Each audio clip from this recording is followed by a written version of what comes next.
6 Cheap Stocks to Buy ASAP, May's Best Picks by Dividend Talks. I really like this channel. He provides his analysis. He also doesn't delve into penny stocks or things of that nature. And even though I'm not a huge fan of fundamental analysis, and he also has a tendency to use discounted cash flow, which in my experience has never been used as a primary valuation tool, I still think that watching his videos provides really good ideas and really good insight. So without further ado, let's see what he has to say. We've just come off the back of a fairly strong week for the market, but if we do zoom out to the last month, we can see still the market hasn't reversed. We are looking at a large sea of red, a month in which we got many recession calls, JP Morgan 60% chance, Goldman Sachs 45%, and if we do zoom out even further to year-to-date 2025, we are still waiting for the market to turn green. Many companies still down double digits, but we do have to give a shout out to Berkshire Hathaway. Whilst the market is still looking in a poor form in the year, they're up 19%. Not only that, but they're up 35% on the year. And in fact, when we do zoom out, they are now trading at an all-time high around the $542 mark, one in which Quant, Wall Street and Seeker Alpha do believe this is a company just to continue to buy. In fact, it wouldn't be a bad strategy to just dollar cost average into. And we do also notice investor sentiment is getting a lot better. Whilst we were in extreme fear at the beginning of April in the low single digits, we're moving out, and perhaps in the upcoming week we will move into neutral. Bear in mind, earnings season is still in full swing. We have many companies that are reporting next week. A few just to keep your eyes out for. We have Palantir reporting after the market close alongside Hims and Hers, as well as Realty Income for those REIT lovers. And of course, we have AMD Super Microcomputers after the bell on Tuesday. And as you can already see, there are still many other quality companies to report. We also want to flag the S&P app. I think this is a great amount of information. We're just a minute and a half into this video and he's already providing value. Also, I definitely agree with him about Berkshire Hathaway. I'm actually recording this on Saturday and Berkshire reported earlier in the day. Warren Buffett's going to end up stepping down, so I wonder how that's going to affect their stock price on Monday. But overall, Berkshire is amazing. It's slow and steady. It's not that volatile, and it's a great way of investing in the market while also reducing some of the risk that comes along with investing in those higher beta stocks. The moment is trading at a valuation around 28 to 29, one you could argue is fairly high. And if we were to take a look at some of the averages it has been trading at, we are sitting around the 15 to the 16 mark for a long time. And what that ultimately means is when we look at the S&P 500 on a forward valuation basis, there are still many companies that perhaps we wouldn't touch even after a fairly poor start to 2025, even though we have seen a bit of a recovery at least over the last few weeks. And in fact, we are now sitting on the longest winning streak for the market since 2004, something maybe you couldn't see at the heightened peak tensions of the tariffs. Yeah, the market's been up 9 straight days, and there were a few days in there where the market was down significantly. I think last Monday, I'm not sure exactly when I'm going to post this, so it was the Monday that started the last week of April 2025. At one point, the S&P 500 was down over 100 points, and then it actually rebounded and closed higher. So yeah, 9 straight days, a couple of those with really strong price action, and the market has basically recovered a lot of the losses that it suffered previously. Point of the market just before that tariff drop. And also worth pointing out, we do have the upcoming Fed meeting next week where it is anticipated rates will be held, although the market overall, as well as Donald Trump, is wanting to see cuts as soon as possible. Having said all of that, we want to cover 6 quality stocks that we believe are good potential buys this month. We're actually going to get into quite... So Google was interesting where it reported earnings, and then at one point after hours, I think it was trading at about 173, 174. But then the trading day after it reported, it only traded up to about 163 or 164, so it was barely up after it reported. I'm not sure why Google is trading at such a depressed valuation. I love their Gemini AI product. I use it all the time. I think that it's better than ChatGPT. I think it's better than Grok. I use their AI Studio. So currently I'm using version 2.5 Pro, and I have no complaints with it. Additionally, Google's advertising revenue is consistently growing, And YouTube as a product by itself is probably worth about $800 billion. So I definitely believe that long term, Google is a screaming buy at these levels. Some detail with each one, starting off with Alphabet. And then before we go to the second stock, I'll set up a trade that I would make in Google using options. You can either buy the shares or you can use options. I prefer using options because it's more capital efficient. Year to date, it has still plummeted double digits, -14%. This is after their earnings, which we will briefly touch upon, reported last week. And over the last 10 years, nonetheless, they have outperformed the S&P up around 500%, still trading in the lower end of the 52-week range, with still a double buy from both Seeky Alpha and Wall Street. And this is one that does pay a dividend on the lower end at 0.5%, but a very attractive forward valuation at 17.2. Now, as highlighted, they did report their earnings not that long ago, where not only did we see growth of their top line at 12% year on year, but their fastest income stream, the Google Cloud, was up 28% year on year, fast surpassing that of Amazon, even though they are a market leader. Gross profit up 2 percentage points. All right, I'm going to fast forward because he has 6 stocks here, and I also want to show some option plays that I would personally do. So I don't want to go through this whole video because then it'll be an hour long. And then for those that do want to see it on a numerical basis, very large increases over the period. Very important as well, not companies that just pay dividends, but those that return excess cash through share buybacks. Here's where he looks at discounted cash flow, which is not something that I recommend as a primary valuation tool, but I think many people would agree that Google is undervalued. Just yet, we'd say 158, but you are getting pretty much between 25 to 30%. Wall Street themselves see this at 205 over the next year, indicating 26% upside. As always, give us your thoughts as we go along, your own thoughts and whether you see them as a buy, hold or sell. But if you see only 8% growth of future free cash flow for the company, you are pretty much getting 5% margin of safety. This is just to highlight that this company we do believe is incredibly undervalued. Here's the trade that I would make. I would go out about 27 days. Then I would sell the 155. That'll provide you with additional margin of safety. And then I would buy the 170, and then I would sell the 180.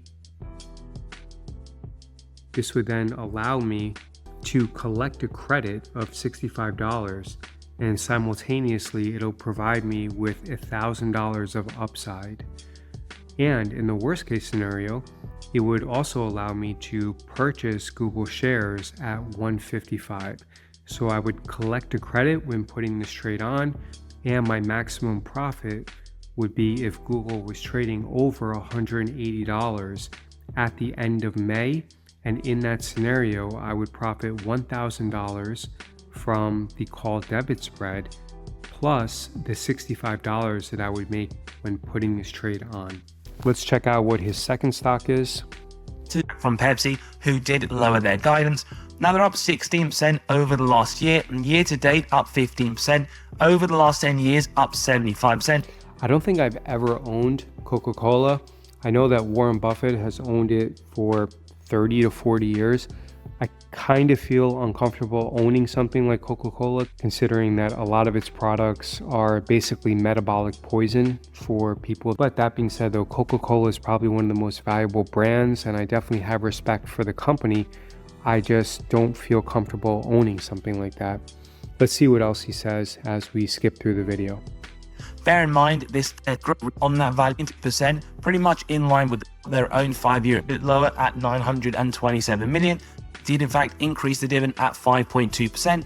So when we take a look at this company in terms of their safety, a negative 31, the last 105 years without a reduction growth, the ROI are 3 over the next year. So it is understandable why this company is. And for those that did want to see a margin of safety, at 10%, a buy at $63, at 15, around percent. As we said, regarding Coca-Cola, I haven't looked at it. So let's look at it real quick in the E-Trade app, and then I'll set up a sample trade. Coca-Cola, here we can go out to May 30th. Then I would be comfortable owning it. So this is another issue. Because Coca-Cola is so stable, if you want to sell a put strike at $65, then you're really not going to collect any premium. You're going to have to be a lot more aggressive, probably selling something like the $69 put. And then if you wanted to play the upside potential, you can buy the 74, then you can sell the 78, and you can finance it by selling the 69s. This you can actually do 111 as opposed to a 112, and this will allow you, like I mentioned earlier, to purchase Coca-Cola at $69, and it'll also give you $400 of upside. Your maximum profit here would be if Coca-Cola was trading above $78, in which case you would profit $400 plus the $8 credit that you would receive from putting on this trade. Let's check out what his third stock is. 1/5 of their market cap just wiped off. Oh, I 100% agree in UNH. I think that it's been dramatically oversold. I remember when UNH was trading over $600 and now it's trading at about $400. So let's check out a potential trade that I would make for UNH. We'll go out to May 30th. I would love to take ownership of these shares at about $365. So I would sell that. Then I would definitely play the upside because I think that UNH is way too oversold. So I can buy the 415. I can then sell the 435, and then I can sell 2 of the 365s, and that should give me a credit. Yep, it gives me a credit of $155. So in this situation, I would love to take ownership of UNH at 365. If UNH is trading over 435 upon closing on May 30th, I would then realize the $2,000 profit plus the $155 of credit that I would keep when putting this trade on. I'm curious to see what his analysis is regarding a fair market value on UNH. Yet over the last 10 years, they still have massive discount to the set. And when we look to the earnings per share and also above it from 99 to 90, it still highlights the rate. Free cash flow also, maybe we will see looking above the latest quarter, $6.1 to $558, which will signal after this large drop a lot of margin of safety. And if we keep on going, you're getting near 30% at $391. Yeah, that makes sense. I definitely think that UNH is way oversold, especially for an insurance company that has predictable revenue streams. I think that UNH right now is probably one of the top buys along with Google in the entire stock market. Whilst 25% is 419, we would say it is leaning more towards a 30% MOS, and Wall Street themselves very, very bullish, $565 even after the drop, even after their earnings. They anticipate 42% upside over the next year. But as always, give us your thoughts whether or not you have been buying on the dip, or in fact you do believe that this is a falling knife that will only continue to go lower and lower. We then move on to the Toll Brothers, which is down 14%. Toll Brothers, for a builder, I think they primarily focus on luxury homes. Now that's interesting because it's a play on declining interest rates and also a recovering economy. I'm not necessarily a fan of this trade. I think that UNH and Google represent safer investments, but let's see what he says and then we'll set up a trade in the E-Trade app.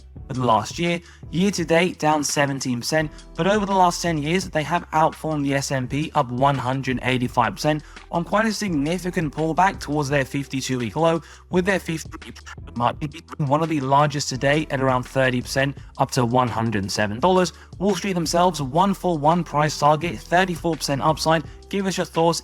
Interesting. So let me check out Toll Brothers and see the trade that I would set up. Yeah, it's definitely gotten crushed. Let's see when their earnings are.